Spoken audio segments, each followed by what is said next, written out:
The music going, right? Hey, Damon, happy Monday, my friend. How are you, dude? Doing great, Kurt. Ready for the week. All right, let's tackle it. We've got a little came off a little football, right? We got more football today. We're halfway. We're already halfway through January. I don't know Yeah. I feel like it was just Happy New Year's yesterday. Do we still say Happy New Year, or are we done with that? Is it like are we at the point we stop saying? We're done. Right? Are we done? We're done saying we're Happy done. New Year. We're not saying Happy New Year anymore. We're knee deep into it. Yep. I want to give a warm welcome shout out, guys. Drop a note in the chat box. Let us know you're out there. You absolutely want to connect with our man. I might even get choked up. Wesleyne Whitaker is in the house today. Wesleyne, happy Monday. How are you, my friend? I'm good. Happy Monday. Happy Monday. So, Damon, let's go here. Hey, Inger is here today. Inger, Hey, happy Inger. Monday again, guys. Man, Happy we're Monday, going to have a really special conversation today. And so let us know that you're out there. If you're not familiar with Wesleyne, boy, do yourself a favor, connect with Wesleyne. She puts out amazing, incredible content on a daily basis. You absolutely want to connect with her. And hey, we've got another friend here, Megina. I hope I said that correctly. Happy Monday to you. Again, guys, let us know that you're out there. Damon, I'm a little confession on live before we dig in, Wesleyne. Are you ready? Are you guys ready? Little confession. Ready. So I usually don't go here on our live show. You know what, Damon? No, I had a little bit of a rough patch, man. Like December was I had a little family thing going on. I was really, really heavy. Had some heavy business stuff going on. It was just like, I usually don't go there. I usually stay pretty positive and Mr. Enthusiasm. It got like a little heavy for me, and I didn't tell anybody. And you know what my friend does? Hey, Trish is here today. Happy Monday. Happy MLK Day. We're going to dig into that in a minute here too. Wesleyne, completely out of nowhere, sends me a little book. Wesleyne, I didn't know I was going to do this. Completely just unconditional. Nice. Just send me this note, and that wherever you are, with faith or what have you. This is it was a Christmas devotional that Wesleyne sent me, physically mailed this to me, with a little beautiful, wonderful note thanking me about our friendship, our relationship, our partnership of us working together. Hey guys, we got a bunch of friends here. Julie's here today. Happy Monday, Julie. We've got other friends here. David, Inger again. Inger, yeah, David's here today. So guys, thank you. Let us know that you're out there. And I want to tell you how much this little book meant to me. And it was a daily devotional. And so what Wesleyne and I did is we shared these devotions on a daily basis every day through December. And on top of it, this is a little bragging rights for me. I'm sorry to brag. I'm 55, and Wesleyne is texting me music, and I had no idea. She and I love the exact same music. She shared with me a bunch of new music that I absolutely love. Wesleyne, thanks to you. My daughter thinks I'm a little bit hip now. So prior to you, I was not hip whatsoever. But now she's like, you like the same music as Wesleyne? She's like, man, you're a little bit hip. So guys, I want to share, when you're down and out, or maybe things aren't just quite going exactly where you want it to be, when you can have this network and the support system and the love that I have with Damon, that I have with Wesleyne. Wesleyne, I'm telling you from the bottom of my heart, I love you. I appreciate you. Aww. I adore you. And I can't tell you, you got me through a really tough patch. Wow. And I am eternally grateful. And I'm here saying it on public. Thank you for that. So thank you. Awesome. Wow. Man. We got more people in here. We got John in here. Oh, yeah. John, happy Monday. Stumbled. Love the energy. We got another friend here. Yeah. Inger, man, I knew you would love that story. So this was and you know what? And Inger dropped a nice note here. Sorry to hear that. We trust the Lord is carrying you through it all. And again, thanks, my dear friend Wesleyne, this little devotional. We got through everything. And so again, we got more notes here. A little heart from Trish. Guys, keep the comments coming. All right, I'm dominating the show. Wesleyne, let's go here. Today is Martin Luther King Day. What an amazing, incredible day to celebrate. What just an American icon, hero. Let's go there. Share a little bit. What does Martin Luther King Day, what does the legacy of Dr. King, what does it mean to you? So, in sharing that story, I think it's a great segue into what this day means for me. Really, this day, it is a really special day for me. And when I think about the fact that everything that Martin Luther King did for equality and for us to all live in harmony together. So for me to reach out to my friends, my brothers, my sisters across gender lines, across race lines, and really being able to form partnerships and love and pour into people that at times, you don't expect it. And a lot of times I do the things that I do because I'm walking in obedience. So I didn't know that you needed that at the time, but I was like, oh, I think this may be a nice thing for Kurt. And so when we think about what Dr. King did, he gave of himself unselfishly, right? He did the things he did to ensure that we could sit here today on this live stream with people all across the world and share things of faith, things of business, things of empowerment to help everyone grow. Awesome. Man, all right. And boy, the chat is on fire today. Hey, we've got Megina, if I'm saying that. This beautiful word makes me happy. We've got a hello from Serbia. So, nice. Hey, and Paul says, hey, Damon, great show. Paul, happy Monday to you. Guys, thank you. Thank you for joining us. Boy, we appreciate it. We love the comments. Damon, share a little bit, Martin Luther King. What does this day mean to you? Well, to me, I think it's just, and this is beyond the civil rights and the things he did was just absolutely incredible. It was the peaceful persistence. I mean, you want to talk about somebody that could have got just angry as hell but he chose love and persistence and kept that and kept that and kept that and didn't allow other people, even as bad as they were, to taint his heart. I mean, that's, to me, I mean, I look at the stuff that happens today and everybody, if you don't agree with somebody, they get angry. And look at what he had to deal with. Look at what the people around him had to deal with. And he chose love instead. And that is so powerful. It's like his aura, whatever you talk about, was strong enough to say, I recognize that you don't agree with me, but I still love you. Yeah. That is, to me, that's the iconic thing that never changes about Martin Luther King with me. And it really is inspirational to me on maybe not a daily basis, because I don't think of his name on a daily basis, but really when you think of that concept, it's incredible to me. And as Damon, as you were talking, I sent somebody this verse, like Kirk said, I send people stuff all the time, just randomly.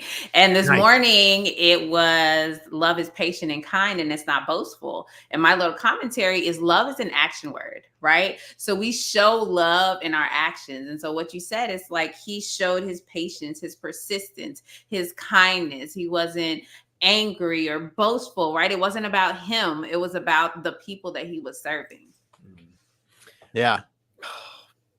Man, I knew this was going to be a good one, but how about this being, Damon, you're just awesome. Inger, I couldn't agree more. Guys, share your notes in the comments. Let us know, like, what did Martin Luther King, what does this day mean to you? I'd love, drop those notes in the chat box. Damon, persistence, peaceful persistence. Think of the humility that it takes. Think of the humility that it takes to, endure in the insults and the hurt and everything to come with that peaceful persistence. And I love two words: choose love. Choose love. Let's keep the fire burning, Wesleyne. Let's talk about choosing love. And again, if you guys are just joining us, man, go back and hit that rewind button, because, man, Wesleyne just showered me with love in a really difficult time. And just what a blessing you are. How can we walk like that? We talk about walking in faith or walk like a Martin Luther King. Like, how can we, in our own little way, walk and choose love? When I think about choosing love or walking in that way, I think about being the change that I want to see. One of the things that I am most happy, excited, and proud to say is that every single person that works within my organization, they tell me they've never worked anywhere like this in their life. And so on one hand, it's really sad to hear that. But on another hand, it makes me so proud because I truly practice what I preach. So I'm not just out here telling people, lead with empathy, leaders, listen to your salespeople, allow them to be human. I do that within my organization. I send them inspiration. I allow them to be human. Sometimes they just are like, I'm here today, but I just don't feel like talking, right? I send them cards in the mail. I send send them stuff so that they understand that, love is an action. And even today, one of my employees looked at my calendar. She's like, today's a day off. Why are you working? I was like, I was like, because somebody who is really important to me asked me to do this thing. And I was like, I know it's a company day off, but this is important to me. So I'm going to do it. Right. And so it's being the change that you want to see. It's not just showing up and talking about all this stuff, but it's when people who see you on the sidelines, or people who work with you every day, or people who are connected to you, they can say, yes, Wesleyne is truly the person that she says she is. She's truly the person like this in every situation. Damon. All right. So, all right. We've got Quincy Jackson. Hey, Quincy. Hello. Happy Monday, Jackson. Trish drops a note here. Out of the mountain of despair, a stone of hope. Inger, thank you. Great comment here. Yes, love is a doing word. Trish says the ultimate measure of a man is not where he stands in moments of comfort and convenience, but where he stands at times of challenge and controversy.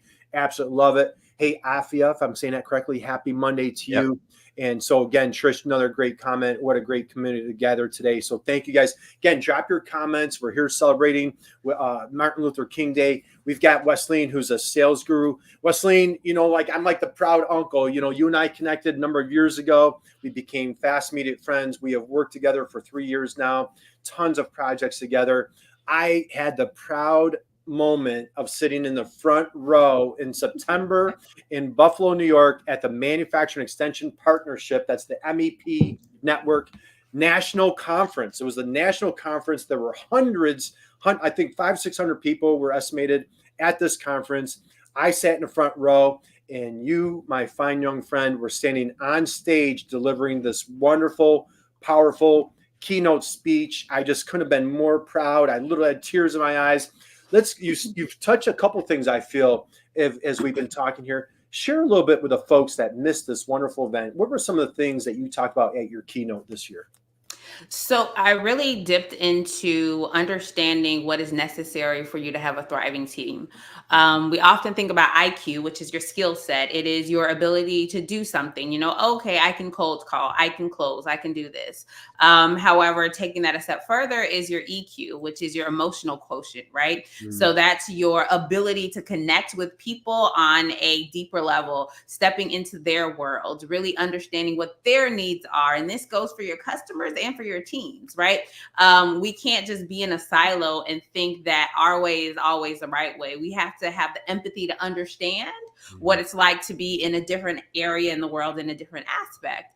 And what I really tapped in was this, what I call adaptability quotient, your AQ. And so what that adaptability quotient is, I just talked about love in action. Your adaptability quotient is your empathy in action. It's your emotional quotient in action. It's your ability to adapt to certain situations and knowing when you need to push a little bit harder or pull back, right? And so a key part of this AQ is what I like to call assertive leadership. And whether or not you lead a team or you're leading yourself, you need to learn how to be assertive, not to be passive, not to be aggressive. You need to learn how to be gritty, which is the ability to take a lick and keep on ticking. You need to really understand when to activate which parts of your intellect and your emotions so that you can be a well-rounded person that is able to adapt to the changing environment and changing landscape of our world. Okay, lots of meat on the bone right there. Inger says, Wesleyne, true leadership is a calling, not a choice. Thank you for embodying that as you lead your team. Wesleyne, trying to balance all those, right? Trying to find, am I empathetic? Am I too empathetic? Am I compassionate? Am I being too passive? Am I being too aggressive? How do we find that balance? Any tips, advice for folks out there in leadership on that standpoint? The first thing that you must do is examine yourself. So it all starts with this self-work. And so when you're starting that self-work, you really think about, how do I react when certain situations happen? So for instance, when I am given a deadline, I'm giving something to do at the last minute, what is my first instinct? Is my first instinct to get upset? Is my first instinct to just fix it? Or do I sit and take a moment and say, okay, this is giving me an uneasy response. I feel like I'm in an emotional place. Let me figure out what I can do and what I can't do. Right. And so really understanding that self-awareness piece is really important. And the next step is to the self-advocacy. So it's not okay to just say yes to everything. It's not okay to say no to everything. Sometimes you have to push back, and sometimes you have to just do it. And so taking that same example of having your leader or a customer asking you to do something at the last minute, taking a very passive approach to that would be like, okay, it's 4:00 on a Friday, and I promised my spouse that we were going to go on a date night. So I'm just going to cancel on my spouse, and I'm going to sit here and work for the next 3 hours. That's a very passive approach. The aggressive approach is telling your boss, I'm sorry, I only have 1 hour left in the week, and I'm not going to get this done for another couple of days. Just deal with it. So what we have to do is we come in the middle.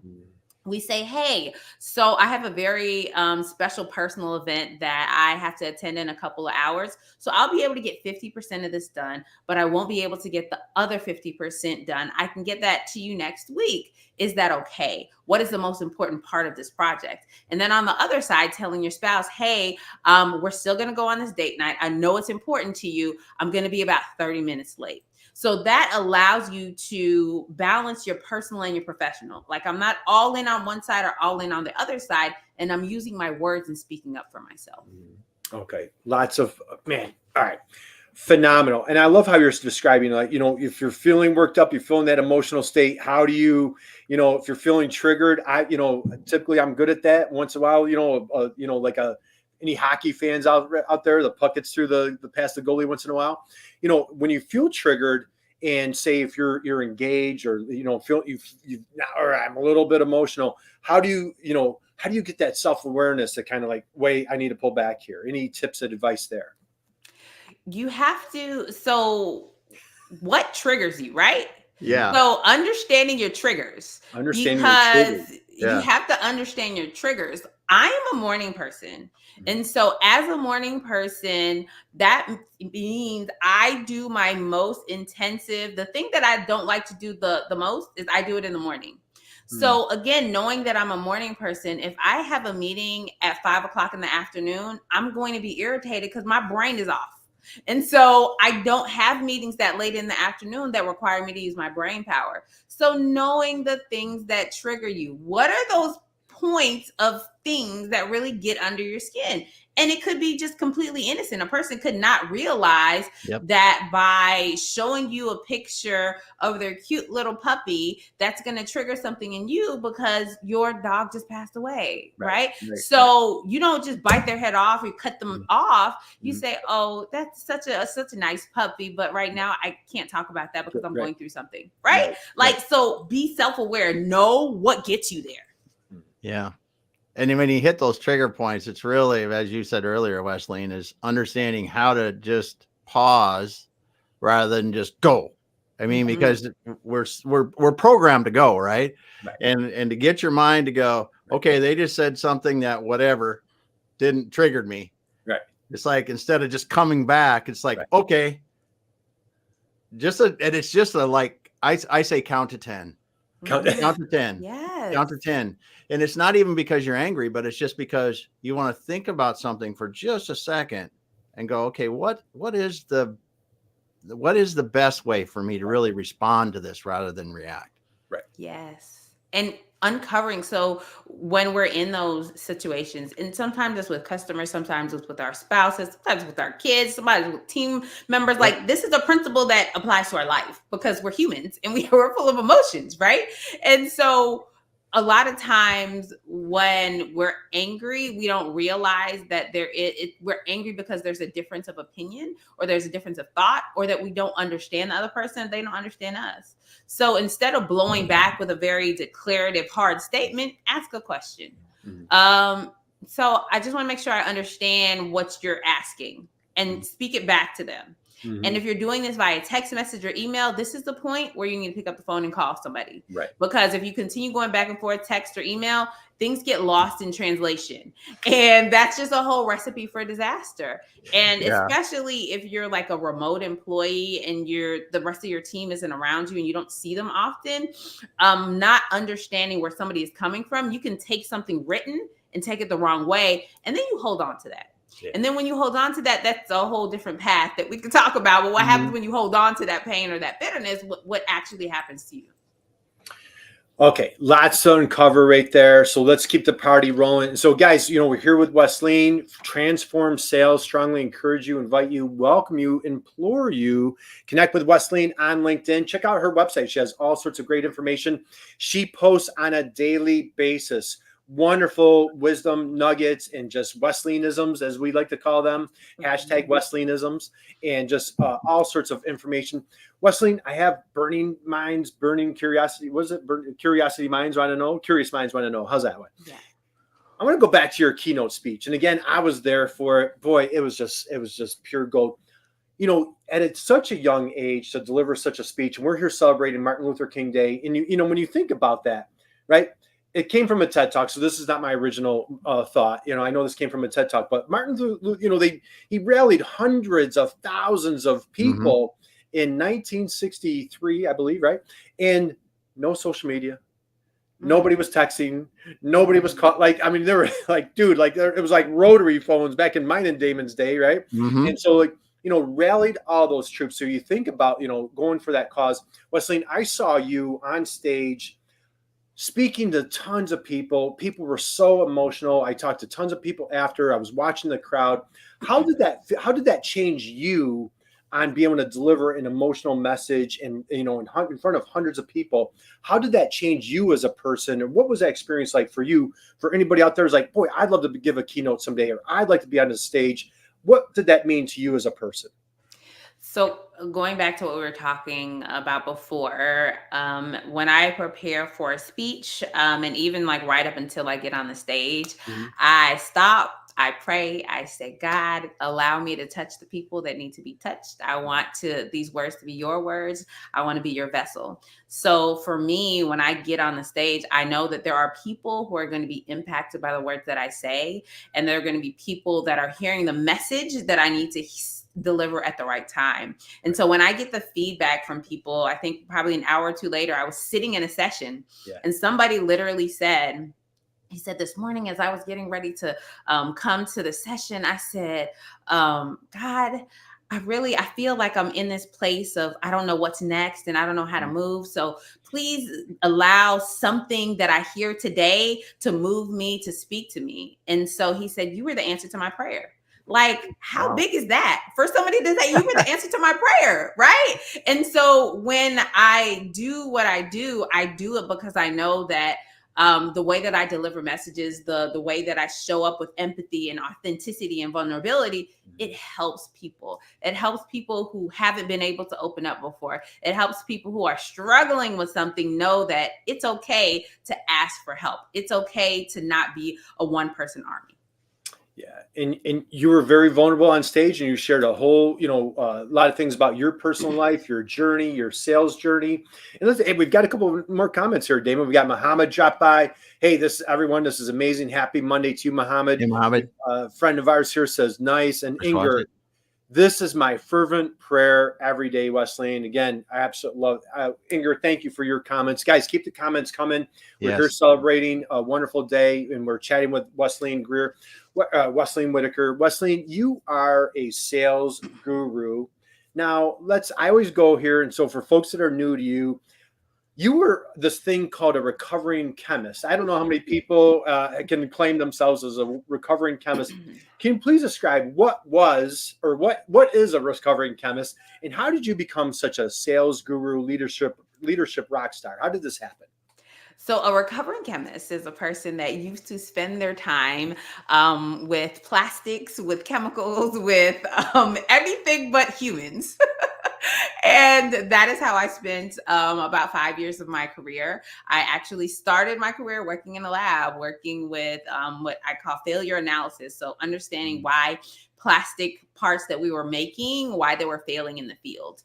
And so that sparked my curiosity, because anytime the salespeople would come back from their sales calls, I was in their office with my notebook like, okay, so what happened? Why did this happen? How did they use the results that I gave them? Did this change the formulation that we use? Like, I wanted to know all of those things. And so that's how I stepped into sales. And that curiosity is what has served me so well in my sales career, because I've always been curious. My first sales job, they sent me to Germany for 2 weeks. I learned all about the technical stuff for what I was selling. And then they sent me back home and they said, Sal, I said, excuse me, what? I don't even know what to do. I've never sold anything a day in my life.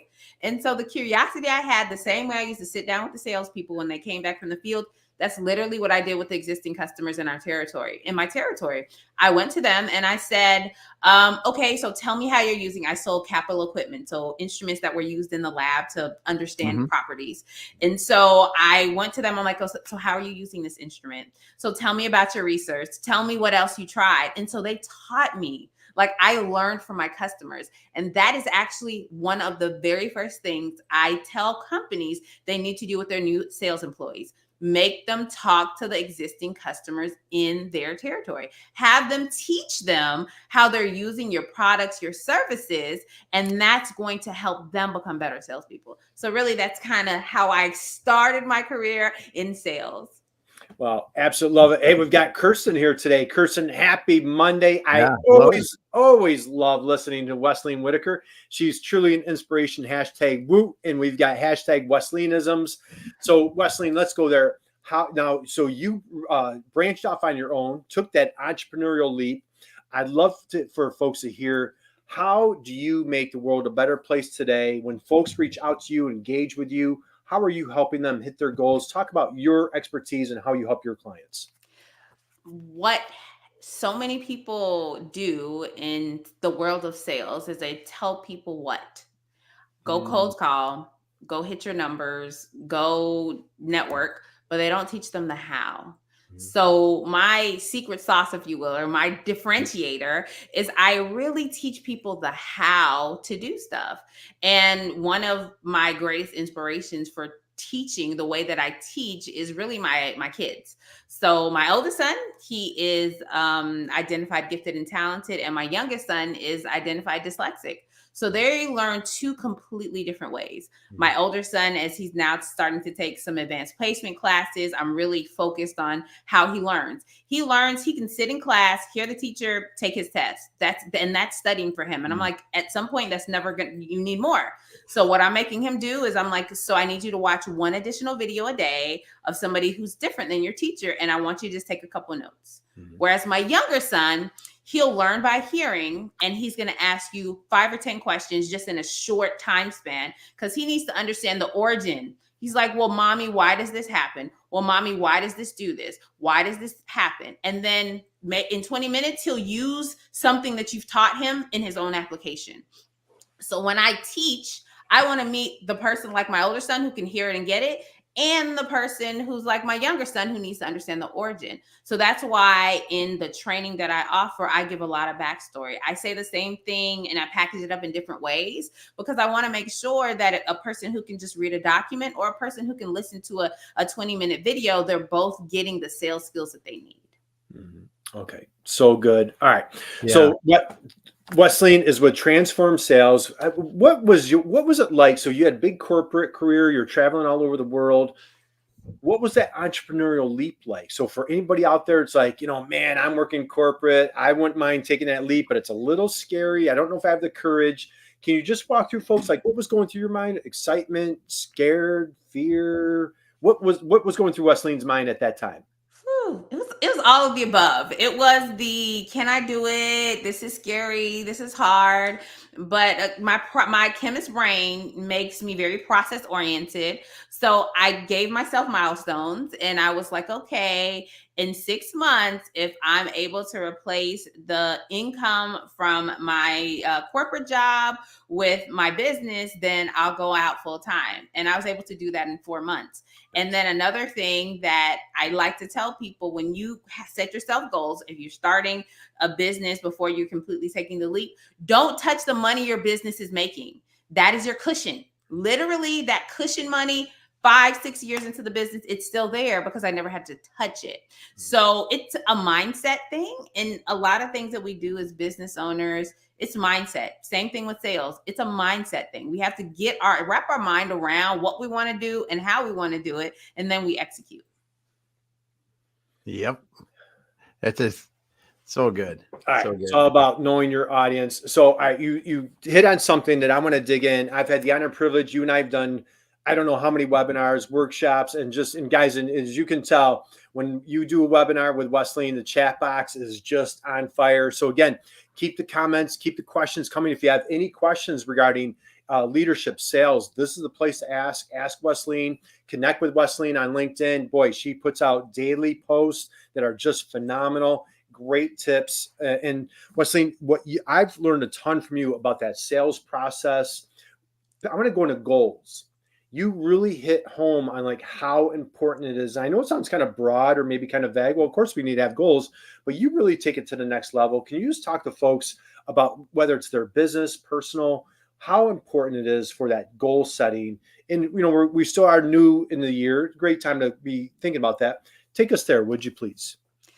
When we are setting goals, it's important to have something that we're driving towards or we're striving for, right? Mm-hmm. So if you just sit down on January 1st and say, I want to make more money this year, it's great. How are you going to know if you've accomplished it? How are you going to know if you've made more money? Like, how are you going to know that you got there? So set a goal, and it can be a moving target. You can say, I want to make an extra $10,000 a month, or I want to make an extra $10,000 this year. Whatever it is, but whatever the goal that you set for yourself, you need to make sure you break it up into small, manageable chunks.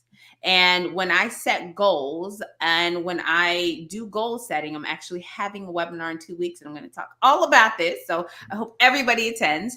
But when we set goals, we set them in 3 different categories. Always revenue, because if you're a salesperson or a business owner, you got to know how much money you're making. So have a revenue goal.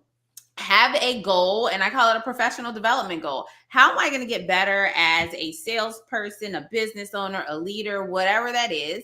And then the third one is, as a business owner, as a sales leader, somebody who has variable compensation, whether it's commission or bonus, you're making a little bit of extra money. You're making money that's over and above what your actual salary and bills are. So what are you going to use that money for? Like, are you going to pay down debt? Are you going to go on a vacation? Are you saving money for college tuition? Whatever it is. So, and that final goal, that personal development goal, it's really important because on those slow months, when things get tough, when you're tired, when you're like, I can't make another call, I can't go to another networking event, you know what you're pushing towards. So really having those goals in those 3 different categories and breaking them down into monthly manageable pieces. So for instance, if you say, I want to, so I had a goal a couple of years ago. I said, I want to be a paid keynote speaker. So I didn't just sit on one day and say, I'm going to be a paid keynote speaker and do nothing about it. Every month I said, okay, I'm going to be on this many podcasts. I'm going to reach out to this many organizations. Mm-hmm. I'm going to do this many things. And that was each month I focused on that thing that I wanted to do. Yep. Okay. A slow march towards the goals is what differentiates people over time. It's not, you know, you see things about do this quick. There's very little that happens quick. Mm-hmm. That's worthwhile. And these things just take that march over time of continuing to do things. Absolutely. Yeah. I love, you know, you don't take down a tree on a first swing, right? It's like putting in the reps. I love that, Wesleyne. You know, you set a goal prior about, hey, I want to be a keynote speaker, and like intentionally work towards that. So for folks out there where it's new to them, let's do a little recap. So we're talking about like those revenue goals, those professional development goals, and like just really putting those reps and the intention to get there, as opposed to just like, hey, I want to lose weight. Hey, I want to eat healthier. Hey, I want to make more money. I want to just, you know, very broad. You're never going to know if you hit that goal or not. It's getting very targeted, specific. Let's dive into the sales team. Okay, let's say if there's a sales leader out there, maybe they're struggling to like motivating their team, or maybe there's a manufacturer out there and they don't necessarily have a sales team, but just motivating the troops. Any tips or advice that you have from a team standpoint or a leader standpoint on how to set team goals and how to start marching towards those? So as a leader, what you need to do is you need to let have everyone understand that these things are important to them. Mhm. So on a team meeting, you explain to them, hey, this year, this quarter, this month, we're setting goals in these 3 categories. You have to be open, you have to be authentic, you have to be vulnerable. Here are the categories that I've set. So this is what I'm working on professionally. This is what I'm working on personally. Nice. And then you have each person on the team make their goals. You have them send them to you by the end of that business day. And then as a leader, you sit down with each and every person on the team and you understand their motivations behind those goals. You walk it through with them. And the reason why it is so important is because we coach towards our goals. So again, when that salesperson is having a really slow month, you say, hey, I know it's really important for you to pay off this credit card that you've had for 4 years, and you're really close to getting it all paid off. What do we need to do so you can hit your target this month and pay off this credit card within the time that you have, right? So it's not just about the money that they're making. It's not just about the job. It's not just about the task at hand. It's about their motivation and what's driving them to succeed and what's driving them to work. Man, all right, that is so good. Diving in from let's go here. Let's say there's a small business out there, and COVID, hopefully behind us. It's been a little bit tough, challenging getting out of it. They're trying to, labor shortage. Hopefully that's back on track now. So maybe we're getting, over the hump on some of these things.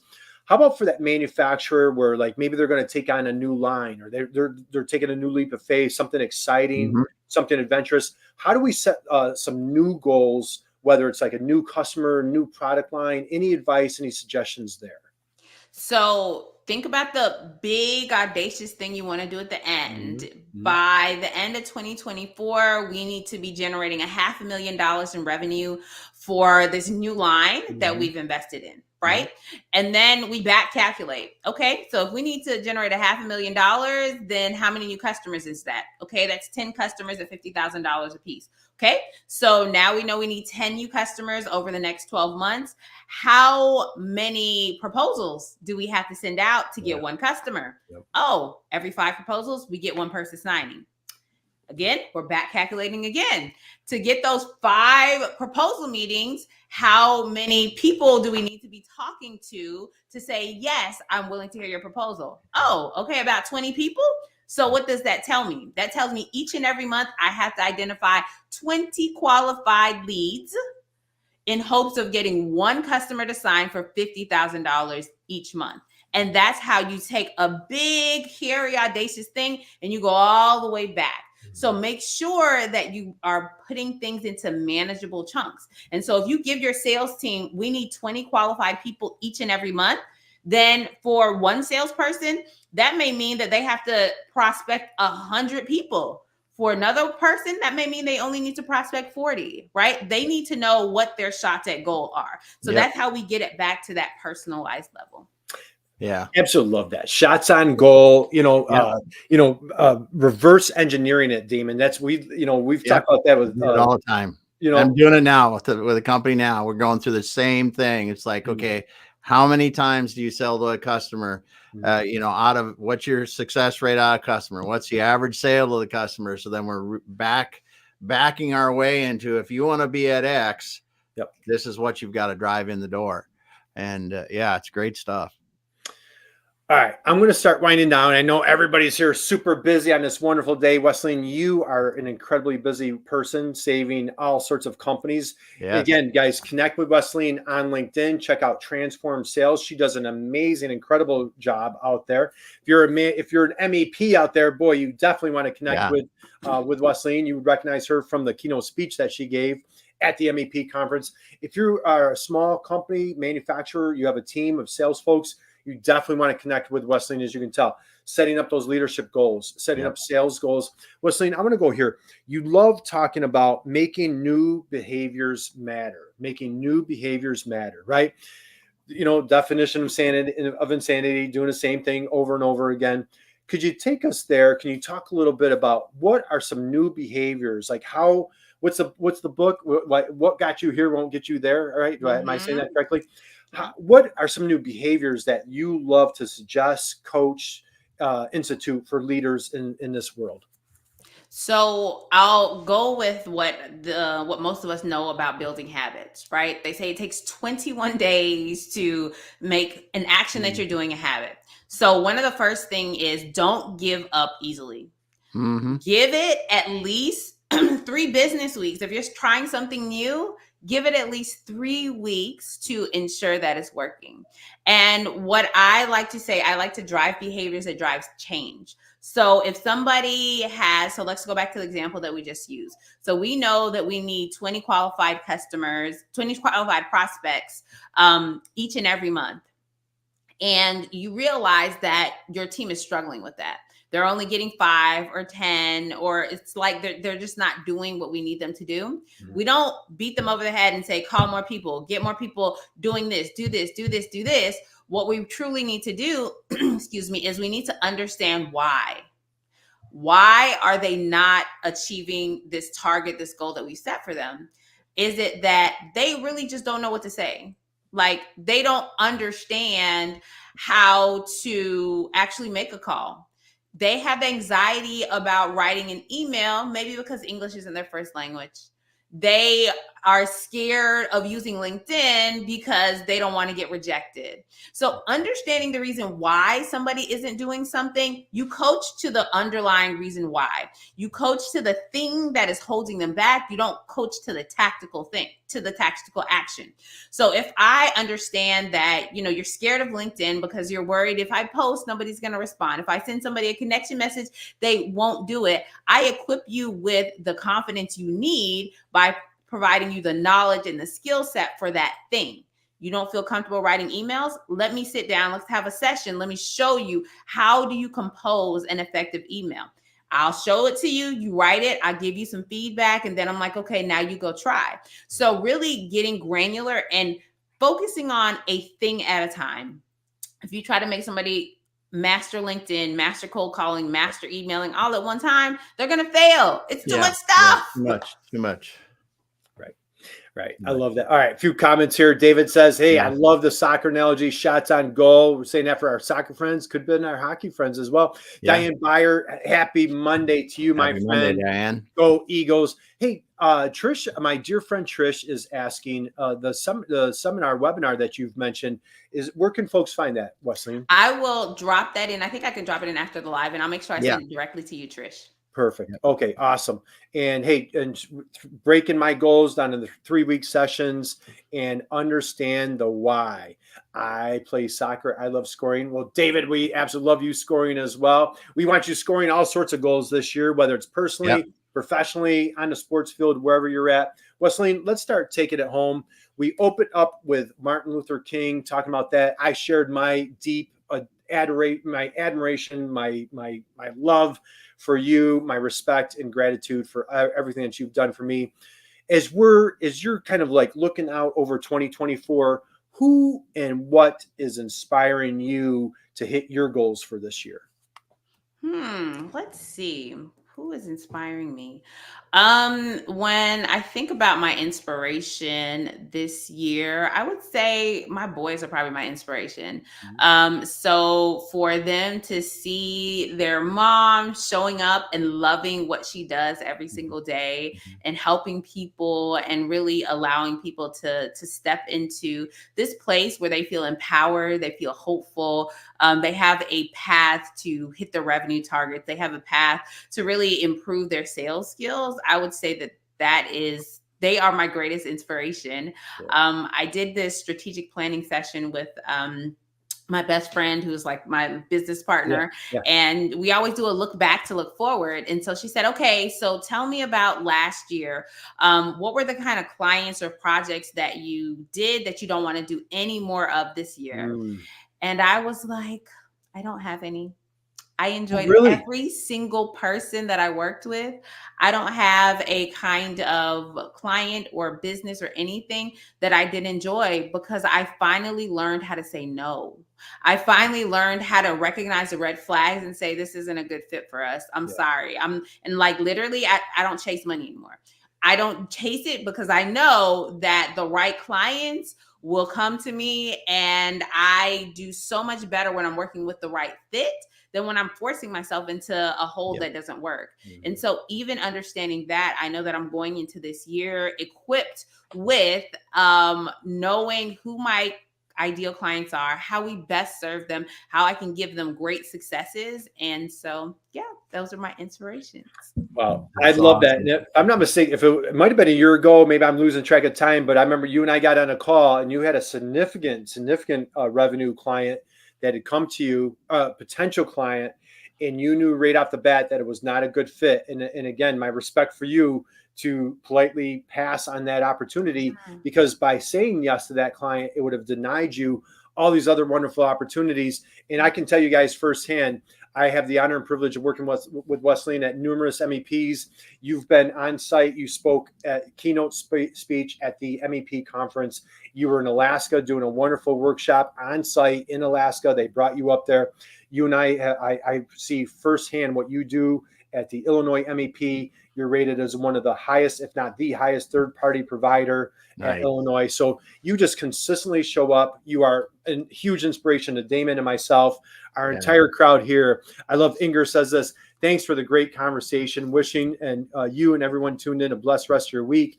And we've got Diane saying, Happy New Year. You are looking fabulous. Your smile is wonderful. Just brings complete joy, completely contagious. Guys, we're going to wind down, and just what a wonderful conversation. Damon, any parting thoughts, your takeaways from today? No, I think that if the people listening just really should go back, rewind this, and listen to what Wesleyne said about, engaging with your teams, really going back and breaking down where you want to go and turning that into small steps that you can take. I mean, there's just so much value in what you was sharing with us. And just appreciate you being able to be here today, Wesleyne. Thank you. Always my pleasure. All right, guys, we will wind down. Wesleyne, any parting thoughts, words of wisdom, any last Wesleyanisms that you want to share as Wesleyne wisdom, right? Wesleyne wisdom, anything else that you want to share as we wind down? So I am launching on February 1st a Transform Sales Mastery Circle.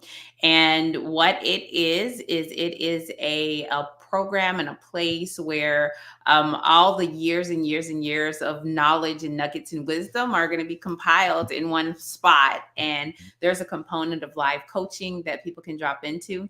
And my favorite part is Wesleyne Wisdom is now AI. There is an AI tool for it. So you can type something into a chat box and it will actually pull from my videos, not the World Wide Web of ChatGPT, and it will give you the answers. So I'm really excited about that. So that's launching on February 1st. That's awesome. Transform Sales Mastery Circle. Awesome stuff. Great stuff. And as we close out, Trish, thank you again for your comments today. Great inspiration. Thank you for providing great content. Thank you for being there. And again, we've got a friend here saying great job all the way around. And hey, great job to you guys. Guys, thank you for being here today. Thank you for your comments. We appreciate you more than you can imagine. Happy Martin Luther King Day. And boy, like the conversation today, choose love, man. Just choose love. Be just in deep, radical humility. And boy, just be someone's inspiration, just like Wesleyne was for us today. Guys, God bless you. We appreciate you. We're going to let you go. We have a great conversation on Friday, Damon. We've got Franz coming from across the pond. He's coming from Netherlands. And we're going to be talking about how to offload your way to success. And it ties in perfectly what Wesleyne was describing, having the ability to politely say no. So, guys, have a great rest of your week. We'll see you here on Friday. Wesleyne, hang out with us for 1 second, and have a great day, guys. Good stuff. Thank you.